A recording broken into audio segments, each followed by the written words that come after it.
दोस्तों, सभी मानस यही जानते हैं कि महाशिवरात्रि भगवान शिव और माता पार्वती के विवाह के उपलक्ष्य में मनाया जाता है।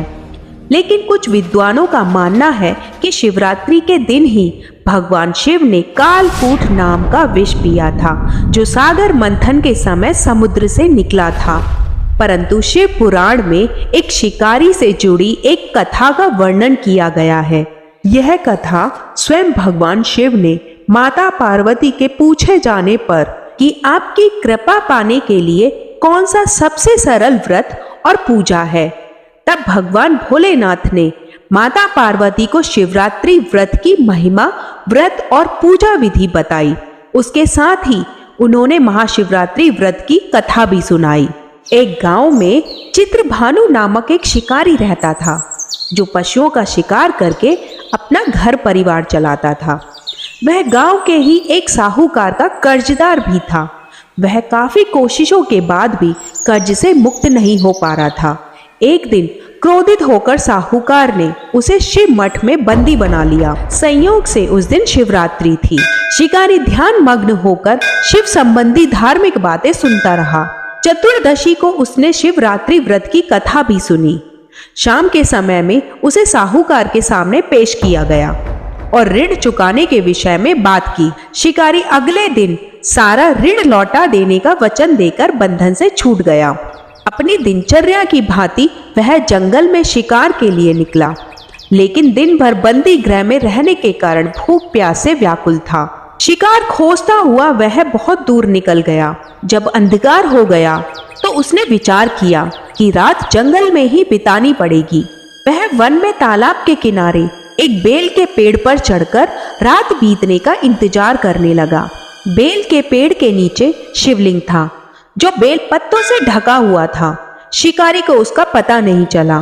पड़ाव बनाते समय उसने जो टहनियां तोड़ी, वे संयोग से शिवलिंग पर गिरती चली गई। इस प्रकार दिन भर भूखे प्यासे शिकारी का व्रत भी हो गया और शिवलिंग पर बेल पत्ते भी चढ़ गए। रात में एक गर्भवती हिरण तालाब में पानी पीने आई तो तभी शिकारी उसे मारने के लिए धनुष बाण तैयार कर लिया। हिरणी बोली, मैं गर्भवती हूँ, शीघ्र ही बच्चे को जन्म देने वाली हूँ। तुम एक साथ दो जीवों की हत्या करोगे, जो ठीक नहीं है। मैं बच्चे को जन्म देकर शीघ्र ही तुम्हारे सामने प्रस्तुत हो जाऊंगी, तब तुम शिकार कर लेना। यह सुनकर शिकारी ने उसे जाने दिया। शिकारी ने धनुष बाण ढीला छोड़ दिया और हिरणी जंगली झाड़ियों में लुप्त हो गई। धनुष बाण चढ़ाने और ढीला करने के समय कुछ बिल्व पत्र टूटकर शिवलिंग पर गिर गए। इस प्रकार उससे अनजाने में ही प्रथम प्रहर पूजन का संपन्न हो गया। कुछ ही देर बाद एक और हिरणी उधर से निकली। शिकारी की प्रसन्नता का ठिकाना न रहा। समीप आने पर उसने धनुष का बाण चलाया। तब उसे देख हिरणी ने विनम्रता पूर्वक निवेदन किया, हे शिकारी, मैं थोड़ी देर पहले ऋतु से निवृत्त हुई हूँ। कामतोर वरहिणी हूँ। अपने प्रिय की खोज में भटक रही हूँ। मैं अपने पति से मिलकर शीघ्र ही तुम्हारे पास आ जाऊंगी। शिकारी ने उसे भी जाने दिया। 2 बार शिकार को खोकर उसका माथा ठनका।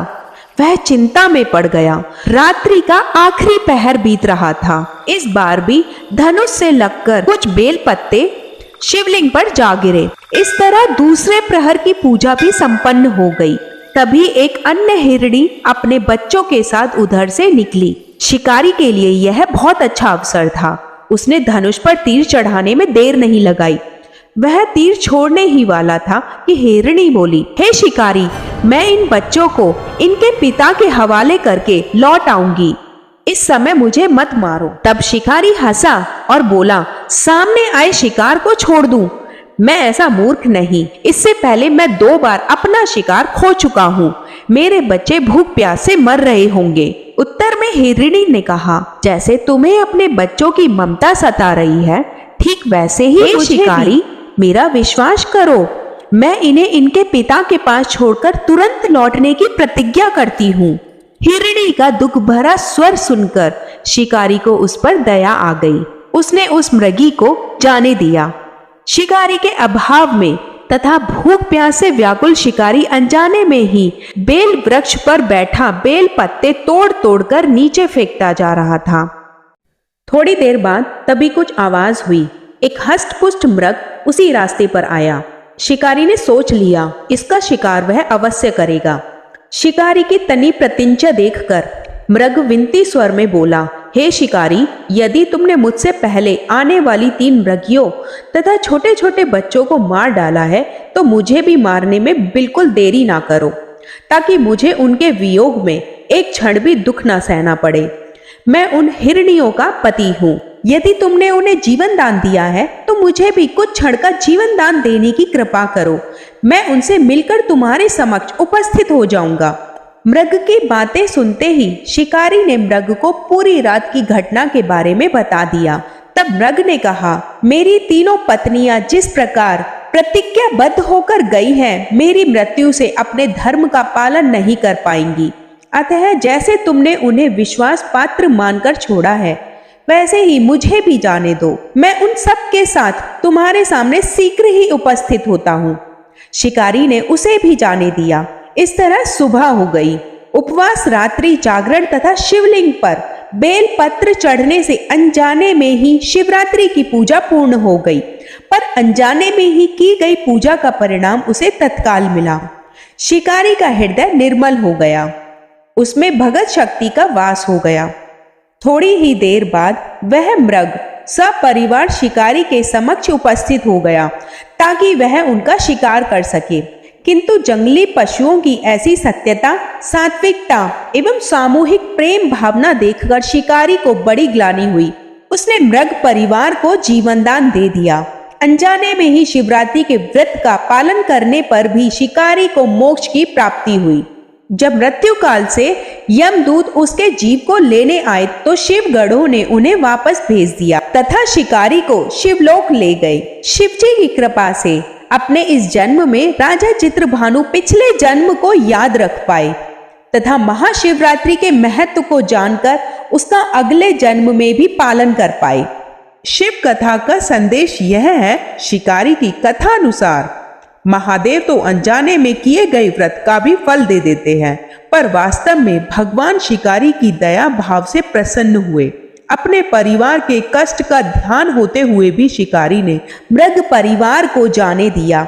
यह करुणा ही वस्तुतः उस शिकारी को उन पीड़ित एवं पुजारियों से उत्कृष्ट बना देती है, जो कि सिर्फ रात्रि जागरण, उपवास एवं दूध, दही, बेलपत्र आदि द्वारा शिव को प्रसन्न कर लेना चाहते हैं। इस कथा में सबसे महत्वपूर्ण बात यह है कि इस कथा में अनजाने में हुए पूजन पर विशेष बल दिया गया है। इसका अर्थ यह नहीं है कि शिव किसी भी प्रकार से किए गए पूजन को स्वीकार कर लेते हैं अथवा भोलेनाथ जाने अनजाने में हुए पूजन में भेद नहीं कर सकते। वास्तव में वह शिकारी शिव पूजन नहीं कर रहा था। इसका अर्थ यह भी हुआ कि वह किसी तरह के किसी फल की कामना नहीं कर रहा था। उसने मृग परिवार को समय एवं जीवन दान दिया, जो कि शिव पूजन के समान है। शिव का अर्थ ही कल्याण होता है। उन निरीह प्राणियों का कल्याण करने के कारण ही वह शिव तत्व को जान पाया तथा उसका शिव से साक्षात्कार हुआ।